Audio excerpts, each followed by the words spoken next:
C P എമ്മിൻ്റെ കേരളത്തിൽ തന്നെ ഏറ്റവും അറിയപ്പെടുന്ന ഏറ്റവും പ്രഗത്ഭനായിട്ടുള്ള ഒരു നേതാക്കളിൽ ഒരാളാണ് ജി സുധാകരൻ എന്നുള്ള കാര്യത്തിൽ ആർക്കും തന്നെ തർക്കമുണ്ടാവില്ല. അദ്ദേഹം പൊതുമരാമത്ത് വകുപ്പിൻ്റെ മന്ത്രിയായിരുന്നു കഴിഞ്ഞ പിണറായി വിജയൻ സർക്കാരിൽ, അതായത് 2016 മുതൽ 21 വരെ.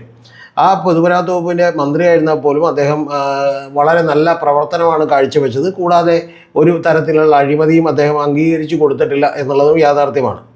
ഞാൻ അദ്ദേഹത്തെ ഒരിക്കലും ഇൻ്റർവ്യൂ എടുക്കുകയും അതിനുശേഷം നിരവധി തവണ അദ്ദേഹവുമായിട്ട് സംസാരിക്കുകയും ഒക്കെ തന്നെ ചെയ്തിട്ടുണ്ട്. അപ്പോൾ അതുകൊണ്ട് തന്നെ എനിക്ക് കുറച്ച് ചെറുതായിട്ടൊന്ന് അറിയാവുന്ന ഒരാളാണ് ജി സുധാകരൻ എന്ന് പറയുന്ന ഒരാൾ.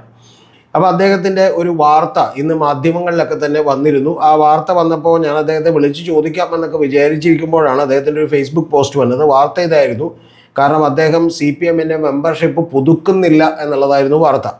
അദ്ദേഹം പുതുക്കുന്നില്ല എന്ന് പറയുമ്പോൾ നിങ്ങൾ അറിയേണ്ടത്, കഴിഞ്ഞ 62 കൊല്ലമായിട്ട് അദ്ദേഹം യഥാർത്ഥത്തിൽ പാർട്ടി മെമ്പറാണ് എന്നുള്ളത് നിങ്ങളൊന്ന് ആലോചിക്കണം. കഴിഞ്ഞ തവണ അദ്ദേഹത്തെ സംസ്ഥാന കമ്മിറ്റിയിൽ നിന്നും ഒഴിവാക്കുമ്പോൾ അദ്ദേഹം 42 കൊല്ലമായിട്ട് സംസ്ഥാന കമ്മിറ്റി മെമ്പറായിരുന്നു.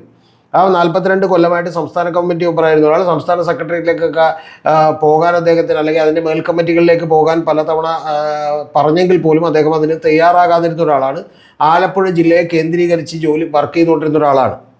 അവിടെ അദ്ദേഹം നിരവധി കാലം ജില്ലാ സെക്രട്ടറി ആയിരുന്നു. പിന്നീട് അദ്ദേഹത്തിന് വിഭാഗീയതരൊക്കെ കാലത്ത് നിങ്ങൾക്കെല്ലാം ഓർമ്മയുണ്ടായിട്ടുണ്ടാവും. അദ്ദേഹം VS-നൊപ്പം നിന്നാൽ ജില്ല മൊത്തം VS-നൊപ്പം ആവുകയും, അതുപോലെ തന്നെ പിണറായിക്കൊപ്പം നിന്നാൽ ജില്ല മൊത്തം പിണറായിക്കൊപ്പം ആകുകയും ഒക്കെ ചെയ്തിരുന്ന അത്രയും വലിയ സമ്മതി ഉണ്ടായിരുന്ന ഒരു നേതാവാണ് എന്നുള്ളത് ചുരുക്കം. പക്ഷെ അദ്ദേഹമാണ് ഇപ്പോൾ CPM വിടുന്നു എന്ന് പറയുന്ന ഒരു കാര്യമുണ്ടാകുന്നത്. എന്ന് പറഞ്ഞാൽ CPM-ൻ്റെ മെമ്പർഷിപ്പ് അദ്ദേഹം പുതുക്കുന്നില്ല. അപ്പോൾ അതുമായി ബന്ധപ്പെട്ട് അദ്ദേഹം ഒരു ഫേസ്ബുക്ക് പോസ്റ്റ് ഇട്ടിട്ടുണ്ട്. അത് കഴിഞ്ഞിട്ട് ഇത് ഇലക്ഷനിൽ CPM-നെ എത്രത്തോളം ബാധിക്കും എന്നുള്ള കാര്യങ്ങളിലേക്ക് കൂടി ഞാൻ കൃത്യമായിട്ട് വരാം. അദ്ദേഹം പറഞ്ഞു വെക്കുന്ന ഒരു കാര്യം, 2026 മെമ്പർഷിപ്പ് സ്ക്രൂട്ടിനി അംഗത്വം പുതുക്കാൻ ഞാൻ അപേക്ഷ കൊടുത്തില്ല എന്നാണ്. അതായത് അപേക്ഷ കൊടുക്കുന്നില്ല എന്നുള്ളതുണ്ടെങ്കിൽ അദ്ദേഹം അംഗത്വം പുതുക്കുന്നില്ല എന്നുള്ളത് തന്നെയാണ്. അതുകൊണ്ട് ലെവിയും വരിസംഖ്യയും അടക്കേണ്ടി വന്നില്ല. ലെവി ഒരു 90,000-ലധികം രൂപ ലെവി അടക്കേണ്ടതായിരുന്നു, അത് അദ്ദേഹം അടച്ചില്ല എന്നുള്ളതാണ് ഇതിനകത്ത് പറഞ്ഞേക്കുന്നത്. ലെവി വരിസംഖ്യ എന്ന് മാത്രമേ പറഞ്ഞിട്ടുള്ളൂ, കണക്ക് ഞാൻ പറഞ്ഞതാണ്. 2022 സംസ്ഥാന സമിതിയിൽ നിന്ന് ഒഴിവായി. 2022 സംസ്ഥാന സമിതിയിൽ നിന്ന് അദ്ദേഹത്തെ ഒഴിവാക്കുന്നത്. കാരണം 75 വയസ്സ് കഴിഞ്ഞ ആളുകൾക്ക് ഒരു പാർട്ടിയിൽ തുടരേണ്ട, അതായത് മേൽ കമ്മിറ്റികളിൽ തുടരേണ്ടതില്ല എന്നുള്ള തീരുമാനത്തിൻ്റെ അടിസ്ഥാനത്തിൽ ഒഴിവാക്കിയവരിൽ ഒരാളാണ് ഇദ്ദേഹം എന്ന് പറയുന്നത്. ആലപ്പുഴ DCCയുടെ കീഴിലുള്ള ബ്രാഞ്ച് കമ്മിറ്റി അംഗമായി പ്രവർത്തിച്ചു വരികയാണ്. എന്ന് പറഞ്ഞാൽ ആലപ്പുഴ ജില്ലാ കമ്മിറ്റിയുടെ നേരിട്ട് കീഴിലുള്ള ബ്രാഞ്ച് കമ്മിറ്റിയുണ്ട്. ആ ബ്രാഞ്ച് കമ്മിറ്റിയിൽ അംഗമായി പ്രവർത്തിച്ചു വരികയാണ്. വീണ് പരിക്കേറ്റതിന് ശേഷം, അതായത് ഈ കഴിഞ്ഞ ദിവസം വീണ് പരിക്കേറ്റിരുന്നു. ഒരു ബ്രാഞ്ചിനൊഴികെ, അതായത് ഒരു ബ്രാഞ്ച് കമ്മിറ്റി ഒഴികെ ബാക്കി എല്ലാ യോഗത്തിലും അദ്ദേഹം കൃത്യമായി പങ്കെടുത്തിട്ടുണ്ട് എന്നുള്ളതാണ് അദ്ദേഹം പറയുന്നത്. 43 വർഷത്തെ സംസ്ഥാന കമ്മിറ്റി അംഗത്വത്തിന് ശേഷം ബ്രാഞ്ചിൽ വന്ന് പ്രവർത്തിച്ചപ്പോൾ എങ്ങനെയുണ്ട് എന്ന് ഒരു തവണ പോലും ജില്ലാ സെക്രട്ടറി അന്വേഷിച്ചിട്ടില്ല എന്നാണ് പറയുന്നത്. അവിടുത്തെ ജില്ലാ സെക്രട്ടറിയുടെ പേര് നാസർ രാഘവൻ എന്നാണ്. അദ്ദേഹം അത്തരത്തിൽ അന്വേഷിച്ചിട്ടില്ല എന്നാണ് പറയുന്നത്. പരാതിയില്ല എന്നുള്ളതാണ്. അങ്ങനെയൊക്കെ അന്വേഷിക്കേണ്ടതാണ്, കാരണം ഒരു മുതിർന്ന നേതാവ് എന്നുള്ള നിലക്ക്. 63 വർഷക്കാലത്തെ പാർട്ടി അംഗത്വ ചരിത്രമുള്ള എനിക്ക്, 62 ഞാൻ പറഞ്ഞത്, 63 കൊല്ലമാണ്. 63 വർഷക്കാലത്തെ പാർട്ടി അംഗത്വ ചരിത്രമുള്ള എനിക്ക് പൊതുപരിപാടികളിലൊന്നും ജില്ലാ സെക്രട്ടറി കഴിഞ്ഞ 5 വർഷക്കാലം നൽകിയില്ല. അതായത് പൊതുപരിപാടികൾക്കൊന്നും ഇദ്ദേഹത്തെ വിളിക്കാറുണ്ടായിരുന്നില്ല എന്നുള്ളതാണ് പറയുന്നത്. കഴിഞ്ഞ തെരഞ്ഞെടുപ്പിന്, അതായത് ലോക്സഭാ തെരഞ്ഞെടുപ്പിന് ഇദ്ദേഹത്തിന് എന്തൊക്കെയോ പറയാം, എറണാകുളത്തൊക്കെ വന്ന് പ്രസംഗിച്ചിരുന്നു എന്നുള്ളതാണ് എൻ്റെ ഓർമ്മ. എന്തിനേറെ പറയുന്നു, അടിയന്തരാവസ്ഥയുടെ 50-ാം വാർഷികം എൻ്റെ വീടിനടുത്തുള്ള EMS ഹാളിൽ വെച്ച് നടത്തിയപ്പോൾ അടിയന്തരാവസ്ഥയുടെ കാലത്ത് തന്നെ നിരോധനം ലംഘിച്ച് പ്രകടനം നടത്തി അറസ്റ്റും ജയിൽവാസവും ലോക്കപ്പ് മർദ്ദനവും BIR കേസ് ഉൾപ്പെടെ അനുഭവിച്ച് ജില്ലയിൽ ജീവിക്കുന്ന ഒരേ ഒരാളായ എനിക്ക്, അതായത് അടിയന്തരാവസ്ഥ കാലത്ത് അങ്ങനെ ജയിലിൽ പോയ ഒരേ ഒരാളായ എനിക്ക് ഒരു ക്ഷണക്കത്ത് പോലും നൽകിയില്ല എന്നുള്ളതാണ് അദ്ദേഹം പറയുന്നത്. പിന്നെ അദ്ദേഹം പറയുന്നത് അതീവ ഗുരുതരമായിട്ടുള്ള കാര്യങ്ങളാണ്. എൻ്റെ അച്ഛനെ വരെ ആക്ഷേപിച്ച്, ഇതെല്ലാം നേരത്തെ തന്നെ വാർത്തയിൽ വന്നിട്ടുള്ളതാണ്. എൻ്റെ അച്ഛനെ വരെ ആക്ഷേപിച്ച ഒരു LC മെമ്പർ, ഒരു ലോക്കൽ കമ്മിറ്റി മെമ്പർ, പാർട്ടിയുടെ ബ്രാഞ്ചിൻ്റെ മുകളിലുള്ള ഘടകമാണ്. ആ ലോക്കൽ കമ്മിറ്റി മെമ്പർ പോസ്റ്റ് ഇട്ടു, അദ്ദേഹം ജില്ലാ കമ്മിറ്റി അംഗത്തിൻ്റെ ഉറ്റ ശിഷ്യനാണ്. ഇതെല്ലാം നേരിട്ട് കഴിഞ്ഞ 5 വർഷങ്ങളായി ഞാനിവിടെ പാർട്ടിയിൽ തുടരുകയാണ്. ഒരു പ്രലോഭനത്തിനും കീഴടങ്ങിയിട്ടില്ല. അതിൻ്റെ അർത്ഥമെന്ന് പറഞ്ഞാൽ മറ്റു പല പാർട്ടികളിലേക്കും ചേരാനൊക്കെ അദ്ദേഹത്തിന് പല ക്ഷണങ്ങളും ഉണ്ടായിരുന്നു എന്നുള്ളത് വാസ്തവമാണ്. പക്ഷേ അത്തരത്തിലുള്ള ഒരു പ്രലോഭനത്തിനും അദ്ദേഹം കീഴടങ്ങിയിട്ടില്ല എന്നാണ്. അപ്പോഴാണ് പാർട്ടി സെക്രട്ടറിയുടെ അടുത്ത് സംസാരിക്കാൻ ചെന്ന തോട്ടപ്പള്ളിക്കാരനായ ഒരു സഖാവിനോട് ശരിയല്ലാത്ത തരത്തിൽ ജില്ലാ നേതൃത്വത്തിൽപ്പെട്ടയാൾ സംസാരിച്ചതായി അറിഞ്ഞത്. അത് പറയുന്നത് ജില്ലാ സെക്രട്ടറിയെക്കുറിച്ചാണ്. ആ കാണാൻ വേണ്ടി തോട്ടപ്പള്ളിയിലെ ഒരു സഖാവ് ചെന്നപ്പോൾ ജില്ലാ നേതൃത്വത്തിൽപ്പെട്ട ഒരാൾ തന്നെ ഈ ജി സുധാകരനെ കുറിച്ച് മോശപ്പെട്ട കാര്യത്തിൽ ശരിയല്ലാത്ത രീതിയിൽ സംസാരിച്ചു എന്നുള്ളതാണ് അദ്ദേഹം പറയുന്നത്. അതിൻ്റെ ഒരു വ്യക്തത കുറവുണ്ട് അവിടെ. ഇപ്പോൾ സംസ്ഥാന സെക്രട്ടറി തന്നെ പത്രസമ്മേളനത്തിൽ ഒരു ചോദ്യത്തിന് മറുപടിയായി ഞാൻ ഒരു പരിഗണനയും അർഹിക്കുന്ന ആളല്ല എന്നർത്ഥം വരുന്ന ശരിയല്ലാത്ത പ്രയോഗം നടത്തുകയും കളിയാക്കി ചിരിക്കുകയും ചെയ്തു എന്നുള്ളതാണ് അദ്ദേഹം പറയുന്നത്. ഇതിന് ഉപോത്ബലകമായ സംഭവം എന്ന് പറയുന്നത് ഗോവിന്ദൻ മാഷ്ട പത്രസമ്മേളനമാണ്. അപ്പോൾ ഗോവിന്ദൻ മാഷ്ട പത്രസമ്മേളനത്തിൽ ഒരു മാധ്യമപ്രവർത്തകൻ ഒരു ചോദ്യം ചോദിച്ചു, ജി സുധാകരനെ പരിഗണിക്കുന്നുണ്ടോ? അത് സ്ഥാനാർത്ഥിയായിട്ടാണ്, അല്ലാതെ ഒരു പരിഗണനയും അർഹിക്കാത്ത ആൾ എന്നുള്ള നിലക്കല്ല. അങ്ങനെ ചോദിച്ചപ്പോൾ ഉടനെ തന്നെ ഒറ്റയടിക്ക്, വേണമെങ്കിൽ കുറച്ചുകൂടി ഭയപ്പെടുത്തി പറയാമായിരുന്നു, പക്ഷേ ഒറ്റയടിക്ക് മാഷിൻ്റെ ഒരു സ്വഭാവം വെച്ചിട്ട് മാഷ് ഒറ്റയടിക്ക് ഒരു പരിഗണനയും ഇല്ല എന്നുള്ളത് ഒറ്റയടിക്ക് അങ്ങോട്ട് പറഞ്ഞു നിർത്തുകയാണ് ചെയ്തത്. അപ്പോൾ ആളുകൾ ചിരിക്കുന്നൊരു രംഗം കൂടിയുണ്ട്. ഇത് രണ്ടും, ഈ വീഡിയോയും ഇതും കൂടി ഇദ്ദേഹം ഇതിൻ്റെ താഴെയും എടുത്ത് പോസ്റ്റ് ചെയ്തിട്ടുണ്ട്. എന്ന് പറഞ്ഞാൽ പിന്നെ ഇതൊന്നും ചോദിക്കാനോ തിരുത്താനോ ആരും തയ്യാറായിട്ടില്ല.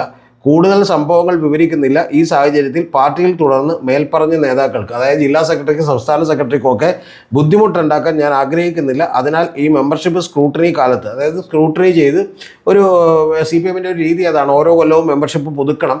കാരണം ആ സമയത്ത് ഒരു സ്ക്രൂട്ടറി ഉണ്ടാവും. അപ്പോൾ അതുകൊണ്ട് തന്നെ അത്തരത്തിൽ സ്ക്രൂട്ടറി ചെയ്ത് മെമ്പർഷിപ്പ് പുതുക്കണം എന്നുള്ളത് പുതുക്കാതിരിക്കുകയാണ്. ആശയദർശനങ്ങളിൽ ജനലക്ഷങ്ങളോടൊപ്പം ഉറച്ചു നിൽക്കുകയും ചെയ്യും എന്നുള്ളതാണ്. എന്ന് പറഞ്ഞാൽ ഇതുവരെ അദ്ദേഹം ഉയർത്തിക്കൊണ്ടുവന്ന ആശയങ്ങളിലും ആദർശങ്ങളിലുമൊക്കെ ജനലക്ഷങ്ങളോടൊപ്പം ഉറച്ചു നിൽക്കുകയും ചെയ്യും. എല്ലാവർക്കും ആശംസകൾ, നന്ദി എന്ന് പറഞ്ഞുകൊണ്ടാണ് ആ പോസ്റ്റ് അവസാനിപ്പിക്കുന്നത്. അതിൻ്റെ ഏറ്റവും ഒടുവിൽ അദ്ദേഹം ഈ വീഡിയോ കൂടി ഇട്ടിട്ടുണ്ട്. നിങ്ങൾക്ക് കാണാൻ പറ്റുമോയെന്നറിയില്ല.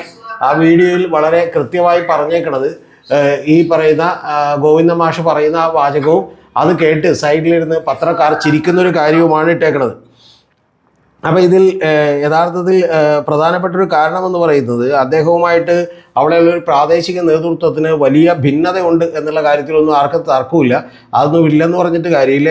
സലാമിൻ്റെ തെരഞ്ഞെടുപ്പിൽ ജയിച്ചു സലാം, പക്ഷേ എങ്കിൽ പോലും ഇദ്ദേഹം തെരഞ്ഞെടുപ്പിൽ സലാമിനെതിരെ പ്രവർത്തിച്ചു എന്ന് അദ്ദേഹം പറഞ്ഞുകൊണ്ട് ഒരു എളമര കരീമിൻ്റെയൊക്കെ ഒരു റിപ്പോർട്ട് ഉണ്ടാവുകയും ആ റിപ്പോർട്ടിനനുസരിച്ച് ഇദ്ദേഹത്തെ വിളിക്കുകയും നടപടിയെടുക്കാൻ തീരുമാനിക്കുകയൊക്കെ പാർട്ടി ചെയ്തവരൊക്കെ നമുക്കറിയാം. അപ്പോൾ അത്തരത്തിലുള്ള പല തരത്തിലുള്ള അന്വേഷണങ്ങളുമൊക്കെ നടത്തിയിരുന്നു ഇദ്ദേഹത്തിനെതിരെ. കൂടാതെ അവിടെയുള്ള ലോക്കൽ പാർട്ടി നേതൃത്വമായി ഇപ്പം നാസർ രാഘവനുമൊക്കെ വലിയ തോതിലുള്ള മാനസികമായിട്ടുള്ള അകൽച്ച അദ്ദേഹത്തിനുണ്ട്. പിന്നെ അവിടുത്തെ പാർട്ടി ഇപ്പം നയിക്കുന്നത് യഥാർത്ഥത്തിൽ സജി ചെറിയാനാണ്. സജി ചെറിയാനുമായിട്ടൊക്കെ അത്തരത്തിലുള്ള വ്യത്യസ്തമായ അഭിപ്രായങ്ങളുണ്ട് ഇദ്ദേഹത്തിന്. അത് നേരത്തെയൊക്കെ തന്നെ ഇദ്ദേഹം ഒരു ജി സുധാകരൻ ഗ്രൂപ്പ് എന്നറിയപ്പെടുന്ന ഒരു ഗ്രൂപ്പ് ഉണ്ടായിരുന്നു. പക്ഷെ അതങ്ങനെ ഇല്ലാതാവുകയും യഥാർത്ഥത്തിൽ മറ്റൊരു ആളുകൾക്ക് വലിയ പ്രാമുഖ്യം വരികയും ചെയ്തു എന്നുള്ളത് ഒരു വാസ്തവമായിട്ടുള്ള ഒരു കാര്യമാണ്. അപ്പോൾ ഇതൊക്കെ ഉണ്ടെങ്കിൽ പോലും ജി സുധാകരനെ പോലുള്ള ആളെ പാർട്ടി അത്തരത്തിൽ ഉപേക്ഷിക്കുന്നത് ശരിയല്ല. കാരണം ഏറ്റവും പ്രധാനപ്പെട്ട കാര്യം എന്ന് പറയുന്നത് ജി സുധാകരൻ എൻ്റെ അനിയൻ തന്നെ, അദ്ദേഹത്തെ ജില്ലയിലെ ഒരു ആദ്യത്തെ രക്തസാക്ഷികളിൽ ഒരാളാണ് പാർട്ടിയുടെ. അത്തരത്തിലുള്ള ഒരു രക്തസാക്ഷി കുടുംബത്തിൽ നിന്നാണ് അദ്ദേഹത്തിൻ്റെ വരവ്. കൂടാതെ മറ്റൊരു തരത്തിലുള്ള ചീത്തപ്പേരോ അഴിമതി ആരോപണങ്ങളോ ഒന്നും പറയാനില്ലാത്തൊരു നേതാവ് കൂടിയാണ്. കൂടാതെ ആശയപരമായി നല്ല ദൃഢതയുള്ളൊരു നേതാവാണ്. നന്നായി പഠിക്കുകയും അറിയുകയൊക്കെ ചെയ്ത ഒരാളുകളാണ്. അദ്ദേഹം ഇടയ്ക്ക് ചില കവിതകളൊക്കെ എഴുതിയിരുന്നു എന്നുള്ളത് ഒഴിച്ചു വെച്ചാൽ ബാക്കി എല്ലാം കൊണ്ടും അദ്ദേഹം വളരെ മിടുക്കനായിട്ടുള്ള ഒരാൾ തന്നെയാണ്. അദ്ദേഹത്തിന് വീണ്ടും മത്സരിച്ചാൽ കൊള്ളാമായിരുന്നു എന്നൊരു താല്പര്യമുണ്ട് എന്നുള്ളത് നമുക്ക് വാസ്തവമാണ്. കാരണം കഴിഞ്ഞ തവണ മാധ്യമപ്രവർത്തകർ ചോദിച്ചപ്പോൾ മത്സരിക്കാമോ എന്ന് ചോദിച്ചപ്പോൾ പാർട്ടി പറഞ്ഞാൽ മത്സരിക്കും എന്നൊക്കെ വിചാരിച്ചിരുന്നു. പക്ഷേ പാർട്ടിയുടെ ഒരു പോളിസി എന്നുള്ള നിലക്ക് 75 വയസ്സുള്ള ആളുകളെ പുറത്തിറക്കി, അതായത് അങ്ങനെ വീണ്ടും പാർട്ടിയിലെ പ്രമുഖമായിട്ടുള്ള സ്ഥാനങ്ങൾ കൊടുക്കേണ്ട എന്നൊരു തീരുമാനമാണ്. ആ തീരുമാനത്തെ നമുക്ക് എതിർക്കാൻ കഴിയില്ല. പക്ഷെ പ്രധാനപ്പെട്ടൊരു കാര്യമെന്ന് പറയുന്നത് ഇതൊക്കെ ഉണ്ടെങ്കിൽ പോലും അദ്ദേഹത്തെ കുറച്ചുകൂടി മുതിർന്ന നേതാവ് എന്നുള്ള നിലക്ക് കുറച്ചുകൂടി പരിഗണനകൾ അർഹിക്കുന്ന ഒരാളാണ്. കുറച്ചുകൂടി മര്യാദകളോട് പെരുമാറേണ്ട ഒരാളാണ്. പക്ഷെ അത്തരത്തിലുള്ള മര്യാദകളൊന്നും താഴെത്തട്ടിൽ നിന്ന് പലപ്പോഴും കിട്ടാറില്ല. പല മീറ്റിങ്ങുകൾക്കും അദ്ദേഹത്തെ വിളിക്കാറില്ല എന്നുള്ളതെല്ലാം തന്നെ വാസ്തവമായിട്ടുള്ള ഒരു കാര്യമാണ്. ഇനി അടുത്ത നമ്മുടെ പ്രധാനപ്പെട്ട പ്രശ്നം ഒരു വ്യക്തിക്ക് കിട്ടുന്ന പരിഗണനയോ പരിഗണനയില്ലായ്മയോ എന്നുള്ളത് മാത്രമല്ല, ഇത് ഇടതുപക്ഷത്തിന് എങ്ങനെ ദോഷം ചെയ്യും എന്നുള്ളതാണ്, പ്രത്യേകിച്ച് വിശിഷ്യ CPM-ന്. അതിൻ്റെ പ്രധാനപ്പെട്ടൊരു കാര്യം, ഈ കഴിഞ്ഞ തവണ തന്നെ VD സതീശൻ അടക്കമുള്ള ആളുകൾ എല്ലാവരും തന്നെ ഈ ഇൻ്റർവ്യൂകളൊക്കെ കൊടുക്കുമ്പോൾ നിങ്ങൾ പറയുന്നൊരു വാചകം നിങ്ങൾ ശ്രദ്ധിച്ചിട്ടുണ്ടാവും. ആ വാചകം എന്ന് പറയുന്നത് ഞങ്ങളാണ് യഥാർത്ഥ ലെഫ്റ്റ്, ഞങ്ങളാണ് ഒരു നെഹ്റൂവിയൻ ലെഫ്റ്റ്.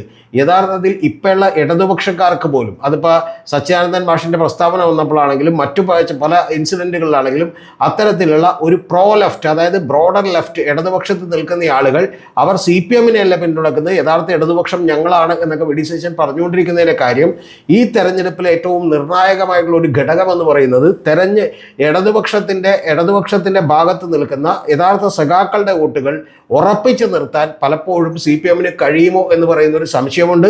അല്ലെങ്കിൽ അത്തരം വോട്ടുകളിൽ കുറേയെങ്കിലും ഞങ്ങൾക്ക് കിട്ടിയേക്കാം എന്ന് പറയുന്ന ചില സൂചനകളും ഒക്കെ തന്നെ നിലവിലുണ്ട്. അപ്പോൾ അത് പണ്ടേ ഈ പാർട്ടിയിൽ നിന്ന് തെറ്റിപ്പിരിഞ്ഞു പോയിട്ടുള്ള നിരവധി ആളുകൾ ഇത്തരത്തിൽ അപ്പുറത്തെ സൈഡിലാണ് നിലയുറപ്പിച്ചിരിക്കുന്നത് എന്നുള്ള കാര്യത്തിലൊന്നും ഒരു തർക്കമില്ല. അതിൽ വലിയ ബുദ്ധിജീവികളടക്കമുള്ള ആളുകളടക്കം അപ്പുറത്തെ സൈഡിലാണ് നിലയുറപ്പിച്ചിരിക്കുന്നത്.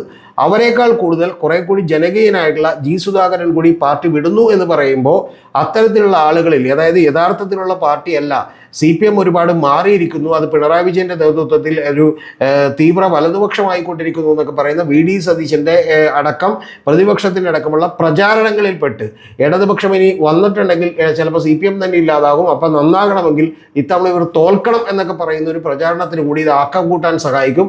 അതുകൊണ്ട് തന്നെ ഒരു പ്രോ ലെഫ്റ്റ് ആയിട്ടുള്ള യഥാർത്ഥ ഇടതുപക്ഷക്കാർക്കൊന്നും CPM-നകത്ത് നിൽക്കാൻ കഴിയില്ല എന്ന് പറയുന്ന ഒരു ധാരണ കൂടി പരത്താൻ ഇത് യഥാർത്ഥത്തിൽ സഹായിക്കും. അതുകൊണ്ട് തന്നെ ഇദ്ദേഹം മറ്റേതെങ്കിലും പാർട്ടിയിൽ ചേർന്നാൽ CPM-ന് എളുപ്പമാണ്, പക്ഷെ അങ്ങനെ ചേരുമെന്ന് ഞാൻ വിചാരിക്കുന്നില്ല. മറ്റൊരു പാർട്ടിയിലും ചേരാതെ ഇദ്ദേഹം ഇൻഡിപെൻഡൻ്റായി നിൽക്കുകയും ഞാൻ പാർട്ടിയുടെ മെമ്പർഷിപ്പിൽ നിന്ന് പുറത്തു പോവുകയും ചെയ്താൽ കുറച്ചുകൂടി സ്വതന്ത്രമായി അഭിപ്രായം പറയാനുള്ള ഒരു കാര്യം കൂടി അദ്ദേഹത്തിന് വന്നു തരും.